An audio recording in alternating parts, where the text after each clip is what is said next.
नमस्कार दोस्तों, आज हम देखने वाले हैं पूर्ण वर्ग विधि। समीकरण का हल करना है पूर्ण वर्ग विधि से। ठीक है, इसको सबसे पहले क्या दिया है 3x स्क्वायर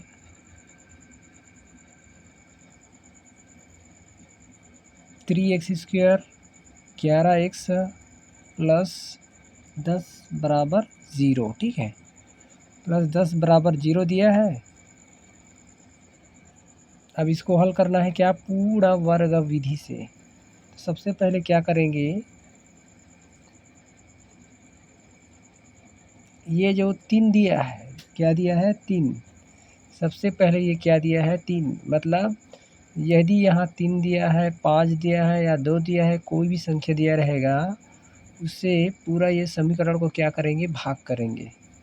सबसे पहले इसको क्या करेंगे, ये 3 दिया है तो इससे क्या करेंगे, भाग करेंगे। अब इसको 3 से भाग देने पर दोनों पक्षों में क्या करेंगे, 3 से भाग देंगे। तो सबसे पहले इसको क्या करना है, हमको समीकरण को तोड़ना पड़ेगा। मतलब ये 10 को उधर ले जाना है, 3x² प्लस 11x बराबर, ये 10 उधर जाएगी, ये प्लस में है, इधर जाएगा तो -10। ठीक है, अब दोनों पक्षों में क्या करना है, दोनों पक्षों में 3 का भाग देने पर। ठीक है, अब 3 का भाग देंगे तो यहाँ पहला पद क्या है 3x², इसको 3 से भाग देंगे तो 3 3 कट जाएगा, बचेगा क्या हमारे पास x² प्लस इसमें क्या बचेगा 11/3, ये x का x बराबर ये -10 है तो बटा क्या हो जाएगा 3, क्योंकि दोनों पक्षों में दे रहे हैं हम लोग भाग। ठीक है, 3 से।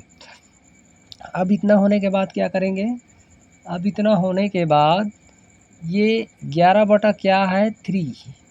अब यहाँ देख लो, किसी भी संख्या को 2 गुणा 1/2 से गुणा करने पर, ये मान लीजिए 11 को क्या करेंगे, 2 गुणा 1/2 गुणा 11/3 कर देते हैं। ठीक है, ये 11/3 कर दिया तो ये क्या होगा, इसके बराबर वैल्यू कितना आएगा, 2 एकम 2, 2 एकम 2 बराबर कितना आ जाएगा 11/3।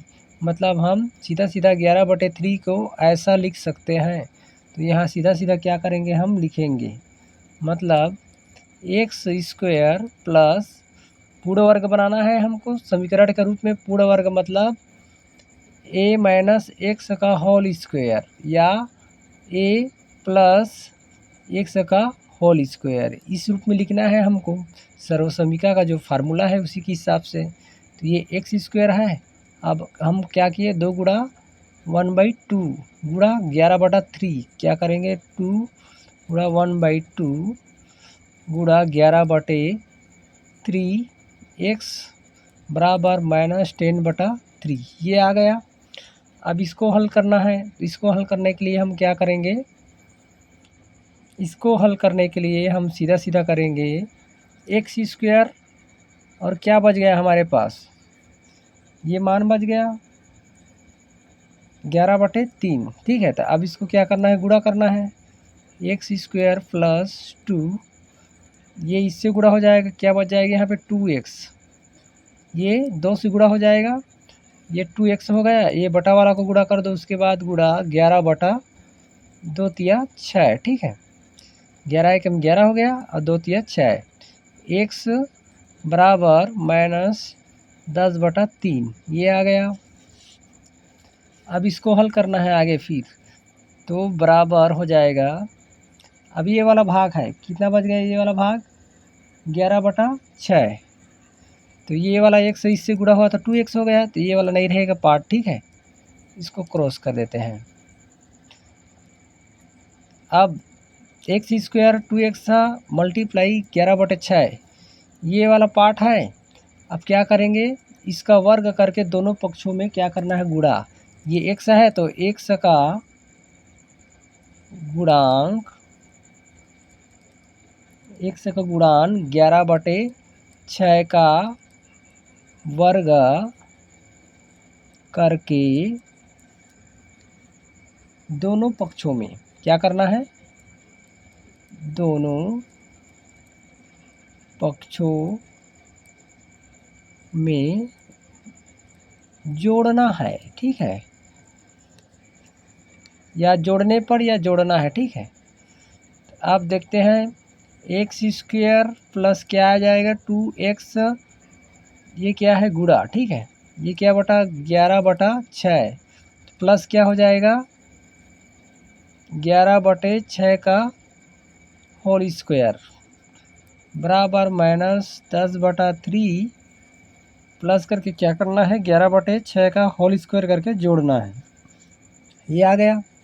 अब इतना आने के बाद सीधा हम क्या करेंगे कि इक्वेशन को फार्मूला में रखेंगे, मतलब ये वाला formula a minus x square बराबर क्या होता है हमारा a square minus 2ax plus x square, ये होता है। अब इसी में रखना है तो ऐसी दिख रहा है एक्स स्क्वायर का क्या होगा एक्स स्क्वायर, ऐसा होगा। अब इसको सीधा सीधा क्या करेंगे फार्मूला में लिखेंगे, तो एक्स लास्ट वाला ये प्लस है तो प्लस 11/6 पूरे का होल स्क्वायर, मतलब इसको गुणनखंड करेंगे तो मान इतना आ जाएगा, ठीक है, बराबर। अब इसका करेंगे तो क्या आएगा -10/3 प्लस 11 का घात कितना होता है 11 में 11 121, ये और 6 का घात करेंगे 6 छक्का 36, ये आ गया मान। अब इतना आने के बाद क्या करोगे तुम, इतना आने के बाद ये तो आ गया तुम्हारा फार्मूला के रूप में, तो इसको सीधा सीधा उतार दो 11/6 पूरे का होल स्क्वायर बराबर, इसको इससे गुणा करोगे तो कितना आएगा -360 आ जाएगा, ठीक है, प्लस हो गया। इसको इससे गुणा करोगे 3 एकम 3, 3 दूने 6, 3 एकम 3 बटा कितना आया, इसको इससे गुणा करेंगे 3 छक्का 18 का 8, 3 तिया 9, 1 10, 108 आया। अब इतना आने के बाद फिर बराबर कर दो, फिर बराबर करने के बाद ये वाला जो है पार्ट उसको उतार दो बटा 6 पूरे का होल स्क्वायर। अब इसमें माइनस होगा, -360 को इसमें घटाएंगे तो 63 है, तो इसमें क्या बचेगा 3/108, ये बच गया। इतना बचने के बाद बराबर इसको कटाना है 3 एकम 3, 3 तिया 9 और 3 छक्का 18, तो ये 111/6 घात 2 बराबर 1/36, ये आ गया। अब इतना आने के बाद क्या करोगे, इतना आने के बाद सीधा सीधा इसका घात इधर लग जाएगा तो 111/6 बराबर प्लस माइनस में आ जाएगा अंडर रूट लगेगा 1/36, ठीक है। अब x का मान निकालना है, तो x का मान निकालने के लिए क्या करेंगे हम, सबसे पहले प्लस में लेंगे और माइनस में लेंगे मान, इसका घात क्या होता है 36 का, 36 का क्या हो जाएगा x प्लस 11/6 बराबर 36 का स्क्वायर कितना होता है माइनस प्लस 1/6 आ गया। ये 36 का घात कितना होता है जी 6 का घात है, वर्ग होता है 6 का वर्ग 36, ठीक है, ये आ गया। अब इतना आने के बाद इसको क्या करेंगे, एक बार प्लस चिन्ह में लेना है, एक बार माइनस में लेना है। सबसे पहले प्लस चिन्ह में ले लो, प्लस चिन्ह में लेंगे तो क्या आएगा x प्लस 11/6 बराबर प्लस 1/6, ठीक है, ये आ गया। अब इसको उधर ले जाओ, x बराबर क्या आ जाएगा हमारा 1/6 माइनस 11/6, ये बराबर नीचे वाला सेम है तो क्या हो जाएगा 1 माइनस 11/6, सीधा सीधा आ जाएगा हमारा -10/6, ठीक है। अब इसको कटाएंगे तो कितना आएगा, ये 5 -5/3, 2 पंचे 10, 2 तिया 6, ठीक है। अब इधर क्या करेंगे, इसको प्लस में लेंगे, प्लस में लिए हैं, अब ये माइनस चिन्ह ले लो,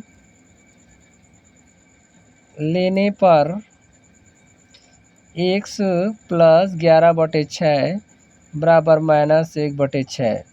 अब x बराबर इसको ये वाला पार्ट है इसको इधर ले जाएंगे तो क्या हो जाएगा, -1/6।